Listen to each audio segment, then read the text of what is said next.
கர்த்தருடைய நாமத்துக்கு ஸ்தோத்திரம் உண்டாவதாக. நீதிமொழிகள் 1ஆம் அதிகாரத்திலே 32ஆம் வசனத்திலே சொல்லப்பட்டு இருக்கிறது, பேதைகளின் மார்போடு அவர்களை கொல்லும், மூடரின் நிர்விசாரம் அவர்களை அழிக்கும் என்று. யார் யாருக்கு நிர்விசாரம் இருக்கு என்பதை குறித்து இன்று நாம் பார்ப்போம். அதற்கு முன்பாக, நிர்விசாரம் என்றால் கவலையின்மை, துக்கமின்மை அல்லது அலட்சியம் என்று பொருள். இது ஒரு விஷயத்தை பற்றி கவலைப்படாமல் அல்லது அக்கறை காட்டாமல் இருப்பது அல்லது ஒரு செயலை செய்யும் போது கவனக்குறைவாக இருப்பது போன்ற நிலையை குறிக்கிறது. உதாரணமாக, ஒரு குளத்தில் விழுந்து தவிக்கும் ஒருவரை பார்த்து நீச்சல் தெரிந்த ஒருவர் அதை வேடிக்கை பார்த்து கொண்டு இருந்தால் அது நிர்விசாரம் எனப்படும். செய்ய வேண்டிய வேலைகளை செய்யாமல் செய்யக்கூடாதவைகளை செய்து கொண்டு இருப்பது நிர்விசாரமாகும். புரிந்ததுங்களா? இதுதான் கிறிஸ்துவ மத்தியிலே நடந்து கொண்டு இருக்கிறது. எப்படி என்று பார்க்கிறீர்களா?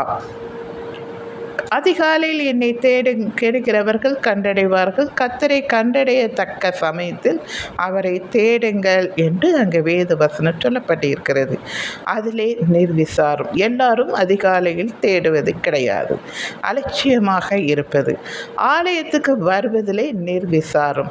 எப்போ வேணாலும், எந்த நேரம் வேணாலும், கடைசி நேரத்தில் வந்தாலும் ஆலயத்துக்கு அவங்க நிர்விசாரம், அவர் பயபக்தியோடு ஆலயத்துக்கு கரெக்டான டைமுக்கு முன்னாடி வந்து ஒரு 5 நிமிஷம் உட்காரணுன்னு அந்த கடவுள் பயம் இல்லை, கர்த்தருக்கு பயப்படுகிற பயம் அங்கே இல்லை.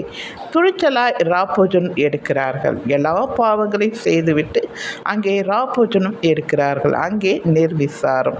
பாவத்தை விட்டு விட்டு பரிசுத்தமாய் வாழாமல் துணிகரமாய் பாவங்களை இன்னும் செய்து கொண்டு இருக்கிற ஒரு நிர்விசாரம். கிறிஸ்தவ வாழ்க்கை என்பது ஒரு பரிசுத்தமான வாழ்க்கை, ஆனால் அதை செய்வது கிடையாது. மற்றவர்களைப் போலவே எல்லா பாவங்களையும் செய்து கொண்டு நான் கிறிஸ்தவன் என்று சொல்லிக்கொண்டே இருக்கிறார்கள்.